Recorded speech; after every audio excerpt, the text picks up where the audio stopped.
How to make a chili lime marinated steak. Let's get into it.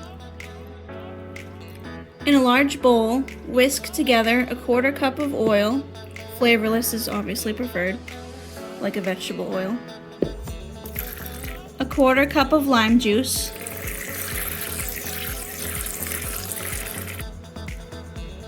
At least 2 minced garlic cloves.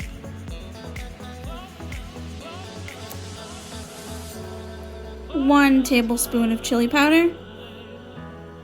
And 1 tablespoon of Worcestershire sauce. Whisk until well combined. Add a 1 to 2 pound steak to your large bowl with the mixture in it, as well as 1 16-ounce bag of frozen onion and pepper mix. Yes, you can use fresh onions and peppers if you prefer. Get 1 of each kind of pepper, so red, green, yellow, or orange, whichever you like, and 1 red onion. Just make sure you slice them thinly before adding them to the bowl, but not too thin. About this thickness is fine. Now mix everything until well combined. And no, you don't have to use your hands, I just find it easier. If you prefer to use a spoon, use that.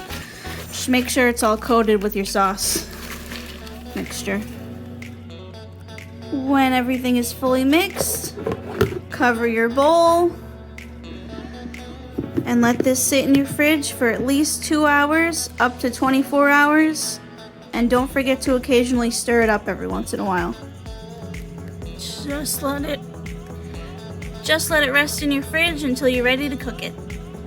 Like I said, at least 2 hours, up to 24 hours, and don't forget to stir everything around every once in a while.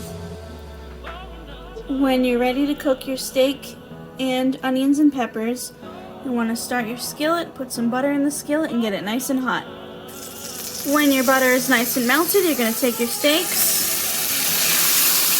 and cook them for about 8 to 9 minutes on each side, or until preferred doneness. I'd say keep your stove onto like a medium-low. Low and slow is the best way to go so you don't burn it and it comes out nice and tender. And when you're done flipping over your steaks for the first time, grab your onions and peppers, add them to your pan, and cook these. If they're fresh ones, you want to cook them till they're tender and hot, obviously. But since I used frozen, I basically just have to wait for these to get hot. Also, I just realized, maybe don't put all of the liquid in there. Maybe put a little bit, just definitely not all of it. This is a lot of liquid. I'm going to try to drain some of this off. Okay, much better. So glad this pan has these little lip things on the side to drain off liquid when you need to. When your peppers and onions are tender and nice and hot, carefully remove them from your pan. When your steaks come off the stove, don't forget to cut them to make sure they are to your desired doneness, and let them rest for at least 5 to 10 minutes. Feel free to serve your steak, peppers and onions with whatever sides, vegetables, and starch you'd like. I'm actually serving mine with the spicy noodles I made in the last week's video. I made it again, it's delicious. But serve and enjoy.